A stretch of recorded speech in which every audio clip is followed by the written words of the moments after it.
자, 의정 갈등 사태가 5개월째 이어지는 가운데 서울 아산병원 교수들이 오늘부터 정부 정책에 변화가 있을 때까지 진료 축소에 들어갑니다. 정부는 전공의 복귀와 대화를 거듭 촉구했습니다. 자세한 내용은 취재기자 연결해서 알아봅니다.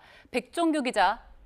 네, 사회부입니다. 네, 세브란스 병원 교수들이 지난달 27일부터 개별 휴진에 들어갔는데 오늘부터는 서울 아산병원 교수들도 진료 축소에 나선다고요. 네, 이른바 빅5 병원 가운데 한 곳이죠. 서울 아산병원 교수들이 오늘부터 진료 재조정에 나섭니다.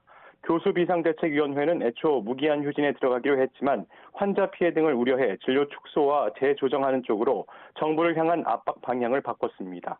의정 갈등 장기화 양상이 짙어지자 전면 휴진 대신 당장 진료를 받아야 하는 중증이나 응급, 희귀성 질환자에 집중하겠다는 건데요. 이에 따라 주요 수술은 지난해 같은 기간보다 49%, 외래 진료는 30.5% 줄어들 것으로 예상이 됩니다.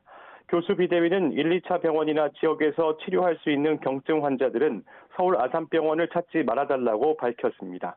또 입장문을 통해 정부가 초래한 비상 상황에서 중증, 응급질환 진료에 차질이 없도록 최선을 다하고 있지만 의료 붕괴 조짐이 나타나고 있다면서 이에 대한 책임은 정부에 있다는 점을 분명히 했습니다. 서울 아산병원 측은 의료 현장에 큰 혼란이 발생하지는 않고 진료 감소 폭도 크지 않을 것으로 보고 있습니다.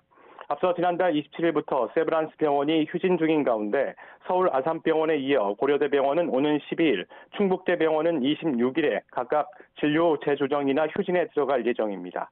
이런 가운데 정부는 거듭 전공의 복귀를 촉구하고 나섰습니다.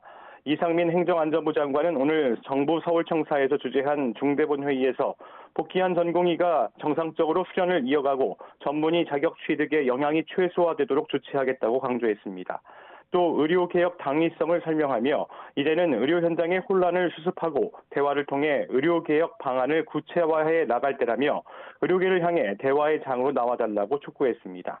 정부는 조만간 미복귀 전공의 대응 방안을 발표할 계획입니다. 지금까지 사회부에서 YTN 백종규입니다.